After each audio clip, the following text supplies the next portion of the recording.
خوشگله تنها وایسادی اینجا.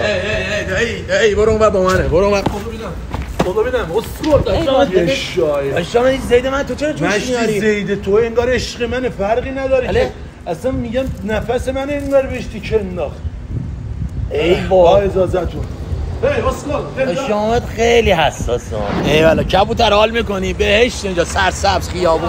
آما علیکم آقا میگم پیاده داریم میریم واسه پای عشقمون، عشقتون ضرر داره با ماشین بریم. بفرمایید داشتم بفرمایید. واسه کارا نمیکرد.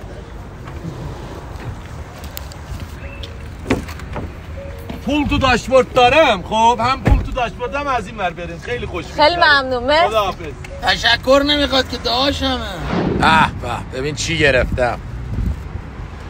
نوش جونه. من عذرخواهی میکنم، لیاقت شما فلافل بغل خیابون یه نوشابه دوتا نیست. اگه اجازه بدین من واسه شما میز تدارک کردم، میشه تشریف بیارین؟ داشتم میشه ول کنی من نگاه ما با فلافل داشتم. خب میشه شما تشریف بیارین یه لحظه؟ بله ببر بلند شید داشتم چی میگه.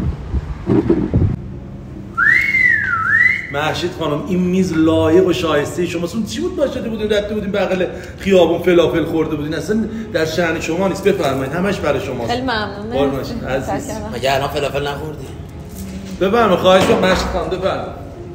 عشقم آنلاینی اتک بزن. خیلی حال میده. ای والله سلام چیکار داریم؟ سلام علیکم. داریم گیم میزنیم. چیکار محشید خانم بریم خونه چیز دارم پی اس بازی کنیم. دستگاه دارم. پی اس 5 دارم. بفرمایید.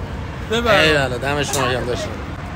یا الله واه داشتم چه تلویزیون بزرگی چنین چه؟ تلویزیون نیست ویدیو پروژکتور. نشسته بودین تو پارک داشتیم با گوشی گیم بازی می‌کردین. در شأن و شخصیت شما نیست. این ویدیو پروژکتور از پیج دیتامون گرفتم. بزرگترین مرجع ویدیو پروژکتور تو ایران. به راحتی میتونی سینما رو بیاری تو خونه بشینی فیلم نگاه کنی، گیم بازی کنی. اقساطم داره. پس بگی. اقساطم داره. به من توضیح بده. به شما دارم میگم. اقساطم داره. یه صورتی برای شما گرفتم دست مخصوصی اینم بگید. بلدین بازی کنین یا یاد بده؟ بلده بابا اون آقاش کلوپی داره به من توضیح بده داشتم. بفرمایید تو وی آی پی شما بشین. تو هم بشین اونجا. اون ستاره برام نمیخری؟ او ندارم والله ندارم. چک دارم. میگم اگه اجازه بدین من میخرم. داشتم چیو میخری میشه ول کنی؟ چی رو ول کنم؟ داشتم من چک دارم بابا ولمون کن تو. اون چک رو من برات پاس میکنم. 20 تومنا. پاس میکنم. بزن قدش. اوکرتا. مال خودت. چی مال خودم؟ هیچ چیزی. داشتم من چک رو بزنی ها. اوکرتا. چی دوست داری برات بگیرم؟ یه ست دیدم. واسطه رو حذف کردم ها. رسیدیم دیگه.